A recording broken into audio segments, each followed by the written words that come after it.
everybody. My name is Negin. I am a PhD candidate at AUT. Currently, I'm working on green supply chain, and I'm working on greening the supply chain of the furniture industry. So nothing to do with tech, although, my bad, sorry. Okay, nothing to do with tech, but today I thought about myself as a customer, and that's what I want you guys to put that hat on, as a customer, okay? At the end of the day, digital marketing is for the customers, and today I'm gonna talk about the customer journey, okay? What does the customer journey is in terms of digital marketing? Okay, one thing I wanna make very clear is that although digital marketing has become a very effective tool, it is not the only marketing tool. Marketing, by its essence, is still very relevant, okay? Digital marketing is still very much a tool that can be used to attract customers.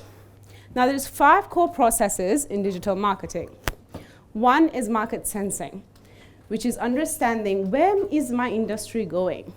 What are the trends that are coming up in my industry? Next is product realization. Does my product satisfy this trend? Or is it going to fall out? Where is my product heading? Do I have to increase my product category? Do I have to launch a new one? Where am I standing in this market industry? Next, customer acquisition. Who are my customers? Why do I have some customers or potential consumers who act the way that my customers act, but they're not buying from me? Why are they not buying from me? Customer order processing. Can I use digital marketing to convey my promise, to finish the promise that I gave to my customers? How can I add value to my customer's journey? And customer relationship management, how do I create that customer to a loyal customer? Okay? And also with, I was supposed to say this in the beginning, but with customer journey in terms of marketing, it goes from when the customer sees your brand and starts comparing your brand with other alternatives, all the way till after sales. So when I'm talking about customer journey, it could be before, within, and then after as well. Okay. As a company, what we first should ask is, what is the role and the platform of digital space for me? Am I using it as a brand communication channel? If I'm just being in the presence online world, that brand image has to be consistent with my offline brand image, right? Next is am I using it as an extension of my offline services? What it means is, am I recognizing the potential customers online and using that to bring customer footfall into my offline? Okay? Next is, am I using it as a sales and purchasing channel?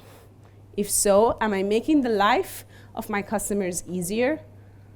What am I doing with the sales and purchasing? Is it consistent, my brand image and my customers' experience offline versus online?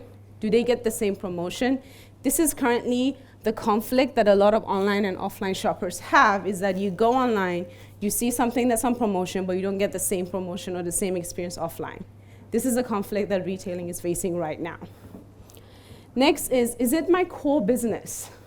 Am I a complete e-commerce website? I have no offline. What happens then? Communication. You have to have a two-way communication with your customer, because that's the only one they have. You have to humanize the digital experience.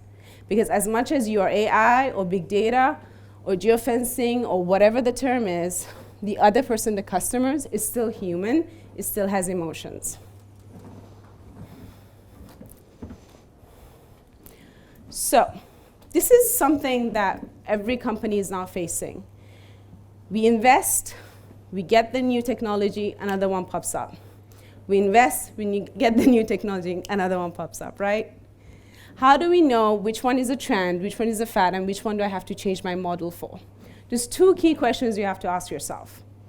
Is how impactful is this new technology in my industry? And what do I have to do to change myself to get that impact? If the answer to both these questions is big, you probably have to redo your business model. If it's a big impact and you have to change a lot to get on that impact, you probably have to change your business model. But if it's a small impact on your industry and it's a small changes that you have to do is probably tweaking of your marketing strategy. You just have to revisit your marketing plan. So I think this is where a lot of companies are also lost, is that everything comes up and they think that they have to jump on it fast. Again, we're all consumers. Do we really go about and saying, did every brand that I ever purchased has come up with a chat box? No, we don't. We don't care, because we care about my experience. I want either the consistent experience I've been having with that brand or a better one.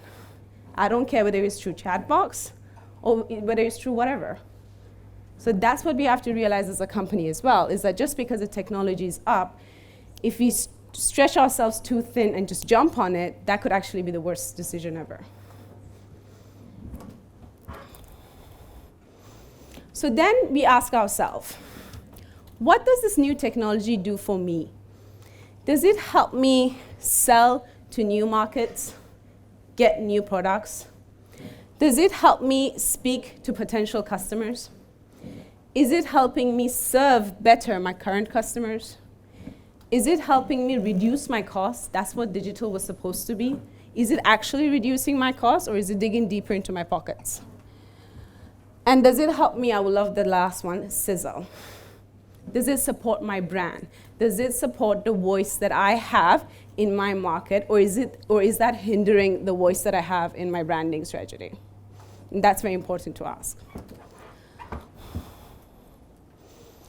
So then it ticks all those boxes. Then we ask, so it makes me happy, but does it make my customer happy? Now, a lot of people might be aware of the 4 Ps of marketing that marketers we all live by. Yes, the 4 Ps of marketing, which is product, price, place, promotion. Now, for digital experience, is the 4 Cs. Okay, we have the customer solution. Does this technology actually solve a problem, or is it just going to be there hanging about? What is the cost to my customer? So it reduces money for me, fine, but does it actually add an extra step in the customer journey, or is it reducing a step for them as well? Convenience. Is it actually convenient for them, or is it not really convenient at all? And communication. Now, the word communication will come up a lot in this speech, but I want you guys to remember communication, what I mean is a two-way communication. A lot of companies, unfortunately, they give their digital marketing space, social media accounts, to people who just fresh off graduates. That's fine, they know how to work social media, I think we all do, but they do not know how to turn an angry customer into an opportunity. And that's very important. That's the communication that I'm talking about. Right now, you hear the voices of your customers on your social media platforms, but are you responding those voices? And that's the communication that I'm talking about. It's just not you advertising and putting it out there, but hearing what the customer is saying. So we said, okay, we are adopting the new technology. It's good for us, it's good for them. What next? There's actually 6 consumer digital lifestyles that are up there, okay? All of us are actually all of this lifestyles, but in different product categories. For example, when it comes to tech, I am not an influencer. I am not someone who knows a lot about it to go be a knowledge seeker. I'm more of an aspirer. To be honest, I go and ask my tech guys what computer I should buy. They say, go buy that. I'm like, okay, fine, we're done. So literally I'm that. But when it comes to green marketing, or when it comes to supply chain, or as I collect bags, when it comes to my bags, I'm very much of a communicator and an influencer. Okay, so all of us are these 6 lifestyles, but in different product category that we like. So influencers, they love to blog. We all know them. Loud voice. Communicators, they are not shy at all to voice their opinion. If they had a bad experience, they will let you know. They will tag you on Twitter, say, hey, guess what? I had a really bad experience. Okay? Knowledge seekers, they love information. The key for knowledge seekers is to give them the information they want before they ask for it. Right now, Generation Z, they're very much knowledge seekers when it comes to being green and conscious. They want transparency, they want authenticity. And we have to be that. Networkers, they're more into social networks in the sense of who is wearing what. I want to be like this celebrity. I want to be like that celebrity. For them, celebrity endorsement, influencer marketing, it really helps them. They like it. Aspirers, these are people who just got into the digital world. They want to know more, but at the same time, they don't want to put too much out there.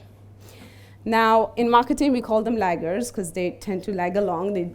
They're just in it just because everyone is in it. But at the same time, they want trust. They do not give up their credit card details really fast. They do not put out too many information out there. They need trust. Then we have the functionals. The functionals are purposely hiding away. They're the ones who are really into privacy. They like the security. They do not like to give too much information out there either. Okay? In terms of digital marketing, content marketing, to create content, influencers and communicators, they're really good. They have a loyal following. You can really tap into them. It's really good for word of mouth. Your knowledge seekers and networkers, they're contributors in terms of users. So for these people, what you can do is create a community. They like to be heard and they like to be seen. Give them a community. Your brand stands for something. Give them a community to talk about it. Have your social platforms as a community. They're already talking about it. They're already commenting there. Create a community for them. Hear them out. And that way you can also control it. Next, you have the aspirers and the functionals. And they're the actual ones who actually pay, and they're the consumers, and they're the biggest ones. So once you gain their trust and show them that there is a human nature to digital marketing and the digital online experience, they will also pay because they do want to get on board, but it's just that they're scared of the security and the privacy reasons. So we identified our customer lifestyles. Now we want to collaborate with them, and that's what Common Day Digital Marketing has come up to. Now there's 4 value co-creation policies that are out there, but as a company, you cannot adopt all 4. It's just impossible. It depends on your business model. The first one is co-innovation. It's when you, through big data, you identify who are the customers that are behaving like your own customers, but somehow they're not cashing in. Somehow they're not buying. You identify them, you go and collect them, you talk to them. That will result in either a new product launch or new service or extension of a product category. You ask them, why are you not buying from me? You behave exactly the way how my customers usually behave, but you're not buying from me. What is it? That's co-innovation. That's working with the customers. Next is co-production, where the customer itself will be part of the production process. It's just like printing our e-tickets for our flights. We're also part of the process. One is customization. The customer tailors the experience online. And we all had this, like tailoring our mugs for Valentine's especially. Anything that's tailored to us. A lot of insurance companies use that. They tailor their packages now. And one is integration. Integration is when you give them abundance of choice and you let them decide. We see this in websites like, it just skipped my mind, websites that bring and share their restaurants and the reviews. You give them all the experiences, all the choices of hotels, restaurants, transportation, tourism, everything, and then it lets us choose where we want to go and what we want to see. So now we have co-created with our customer. Now we want to keep them loyal. Now there's 8 C's of loyalty. One is customization, understanding the customer's journey and understanding what they care about. Next is contact interactivity. Again, 2-way communication, me not just pushing advertising, but hearing what they liked or didn't like. Cultivation, giving them transparency and information of everything that I have before they come and ask for it. Think of ourselves. When we go online on an online website, when we want an information and it's not there, the first thing that comes to our mind, or they're hiding it. It's not a positive thought. It's usually a negative thought. So we have to, as a brand, give the information before they even ask for it. Care. After sales, before sales, you have to care about your customers, especially the ones who love to voice out their opinion about the experience. If you go to them first, without just a survey, not just a survey, but just call them up and say, what do you think of the experience? They have an ear to for their voice, and they will say it all out. And it won't be an online reputation thing. Community. You have your brand image. You pay a lot to create that brand image. Create the online community for it. Don't be afraid of that. Choice. Give your customers choice. A lot of digital, especially on Instagram now, a lot of the stuff that's promoted is only a few selected products. Digital is now everywhere. You have to show them what you have. Satisfy all the customer lifestyle, not just one or two. Convenience. Again, does my digital marketing provide value for my customer's journey? Character. This one is a lot that a lot of brands actually shy away from, but Generation Z especially and millennials are expecting. We love a brand that stands up for something. If it's racism, if it's LGBTQ community, whatever. If you believe in it, if the brand believes in it, don't be afraid to voice that out and have a character online. Because that's what is behind that interface. It's a character that stands with opinions. And we want to be associated with brands that have an opinion. So don't be afraid of that. So my last slide is just a small pointer, it's just the key takeaways, is that remember, no matter what technology that actually comes, is something that I agree with Doctor as well, is something we have already faced before. Don't feel panicked. Marketing will save the problem, always. And know your customers' digital lifestyle, know who your customers are, co-create with your customers. Don't just adopt technology for the sake of adoption. Think of where it fits in my customer journey. And be authentic, transparent, and take a stand. And obviously humanize the digital experience, because on the other hand, there's still a human who has emotions. Thank you very much.